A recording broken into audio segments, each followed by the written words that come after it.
Dear students, today I am going to explain you complete basics of fundamental dimensional analysis. Those students who are preparing for NEET as well as JEE mains, it will be useful. మీకు ఇప్పటి వరకు dimensional analysis గురించి ఏం తెలియకపోయినా no issue. ఈ video end వరకు చూడండి, మీకు కంప్లీట్గా డైమెన్షనల్ అనాలిసిస్ మీద ఒక అవేర్నెస్ వస్తుంది and you can solve MCQs of NEET as well as JEE. See ఇక్కడ ఈ ఫస్ట్ రోలో వచ్చేసి physical quantities, length, mass, time, velocity, acceleration, area, volume, force, energy as well as pressure. ఇక్కడ second రోలో వచ్చేసి మనకి వాటి యొక్క symbols. The symbol of the length వచ్చేసి L, symbol of the mass M, symbol of time వచ్చేసి T, symbol of velocity V, symbol of acceleration A and symbol of area వచ్చేసి capital A, symbol of volume V and symbol of force వచ్చేసి F and symbol of energy E and symbol of pressure వచ్చేసి P. ఇక్కడ మనము ఈ వీడియోలో నేర్చుకునేది ఏంటి అంటే వాటి యొక్క డైమెన్షన్స్ని మనం ఎలా తీసుకుంటాము అని. సో ఇందులో ఫస్ట్ వచ్చేసి the dimensions of length. Actually what is the symbol of the length? L. ఆ సింబల్ ఆఫ్ ద లెంత్ని జస్ట్ ఇలా బ్రాకెట్లో రాసేస్తే దీన్నే డైమెన్షన్స్ ఆఫ్ లెంత్ అని అంటాం సింపుల్గా. సో నెక్స్ట్ వచ్చేసి డైమెన్షన్స్ ఆఫ్ మాస్.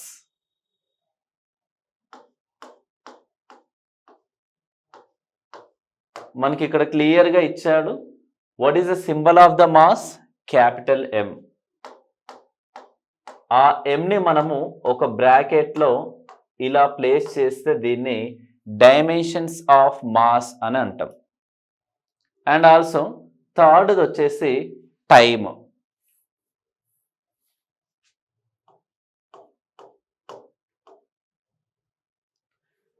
టైం యొక్క సింబల్ వచ్చేసి మనకి క్యాపిటల్ టీ. ఈ క్యాపిటల్ టీని మనం జస్ట్ ఇలా బ్రాకెట్లో రాసేస్తే దీన్ని డైమెన్షన్స్ ఆఫ్ టైం అని అంటాం. బ్రాకెట్ అంటే మీరు వేరేలా అర్థం చేసుకోవద్దు, జస్ట్ మీకు సింపుల్గా అర్థం కానికి I used the term bracket. So finally ఇక్కడ L is the dimensions of length, M is the dimensions of mass and T is the dimensions of time. Next ఇక్కడ వచ్చేసి వెలాసిటీ ఉంది.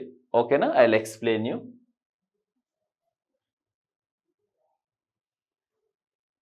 సో ఇక్కడ dimensions of velocity.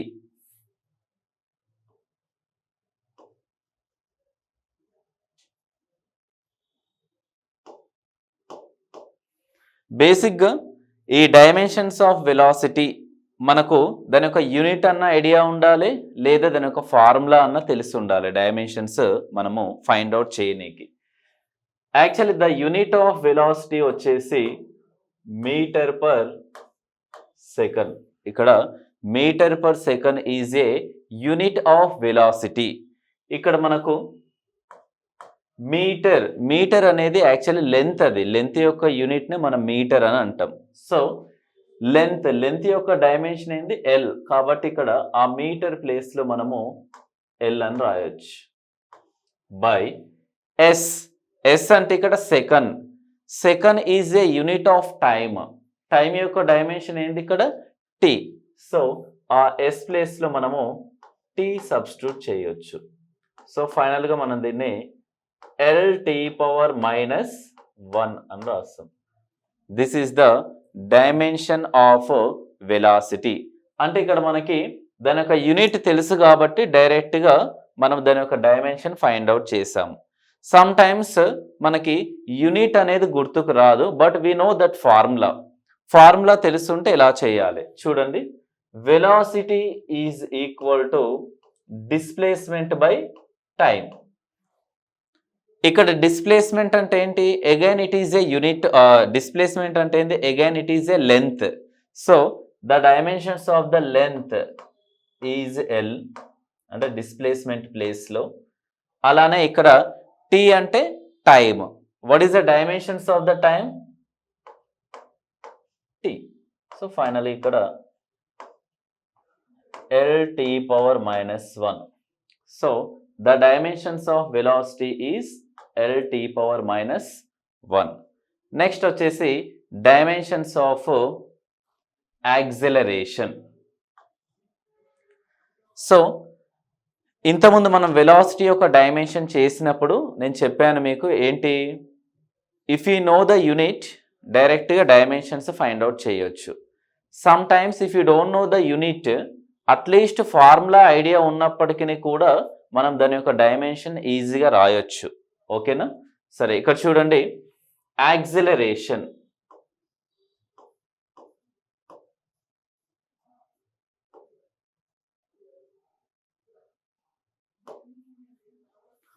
Actually acceleration యొక్క unit వచ్చేసి meter per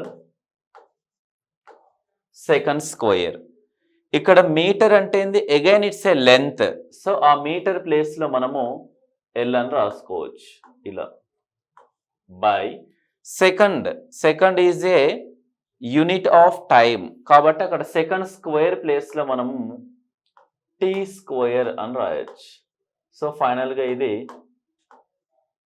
L T power minus 2. ఇక్కడ ఏంటి? మనకు unit తెలిసింది కాబట్టి దాని యొక్క డైమెన్షన్ ఫైండ్ అవుట్ చేసాము. ఒకవేళ దాని యొక్క యూనిట్ మనకు గుర్తుకు రాలేదు, but we know that formula అనుకుందాం ఎగ్జాంపుల్. సో ఇప్పుడు యాక్సిలరేషన్ ఫార్ములా మనకు v minus u by t అని తెలుసు. సో ఇక్కడ అకార్డింగ్ టు హోమోజీనియస్ ప్రిన్సిపల్ ఇక్కడ v అండ్ u ఏదైనా ఒకటే మనం తీసుకోవాలి. I will tell you about that in next class. Okay, so ఇక్కడ v by t, otherwise v by t. ఇక్కడ v, what is the dimensions of velocity? ఆ v ప్లేస్లో మనం డైరెక్ట్గా LT పవర్ మైనస్ 1 అని రాసుకోవచ్చు. బై t ప్లేస్లో t అని రాయొచ్చు. సో ఈ t వచ్చేసి LT పవర్ మైనస్ 2 అవుతుంది. So finally the dimension formula of acceleration is LT power minus 2. Next వచ్చేసి మనకు ఏరియా. సో ఏరియా, ఇప్పుడు ఏరియా అనేసరికి మనకు ఏరియా ఆఫ్ ట్రయాంగిలా, ఏరియా ఆఫ్ సర్కిలా, లేదా area of sphere, area of rectangle, area of square, ఇలా ఏ area అని గుర్తుపెట్టుకోవాల్సిన అవసరం లేదు. ఏ ఏరియా అయినా సరే అన్నిటి యొక్క యూనిట్ మీటర్ స్క్వేర్. ఏరియా యొక్క యూనిట్ వచ్చేసి మీటర్ స్క్వేర్. ఇక్కడ మనకు మీటర్ అంటే తెలుసు, meter is not mass and meter is not time. Meter అనేది అది లెంత్ యాక్చువల్లీ. ఓకే, సో ఆ m ప్లేస్లో మనము లెంత్ కాబట్టి ఎల్ అని రాయొచ్చు. అక్కడ m స్క్వేర్ ఉంది, సో మనం దీన్ని ఎల్ స్క్వేర్ అని రాస్తాం. సో ఇక్కడ L square is the unit dimension formula of area. దీన్ని సమ్ టైమ్స్ ఇలా కూడా రాయొచ్చు MLTలో. ఎలా అంటే m ఎల్ స్క్వేర్, ఇక్కడ t. యాక్చువల్లీ ఏరియాలో మాస్ కానీ టైం కానీ లేదు, బట్ దీన్ని మనం లేదు కాబట్టి ఇక్కడ m power 0, t power 0 and L square అని రాసుకోవచ్చు అనమాట. ఎలా అయినా సేమే. Okay, so finally the dimensions of the area is L square. Next వచ్చేసి మనకు dimensions of volume. So ఇంతకుముందులానే area అంటే రెక్టాంగిలా, స్పియరా, ఓకేనా, ట్రయాంగిలా, ఇవేవి కూడా మనం ఆలోచించాల్సిన అవసరం లేదు. జనరల్గా ఏ దాని యొక్క వాల్యూమ్ అయినా సరే దాని యొక్క యూనిట్ వచ్చేసి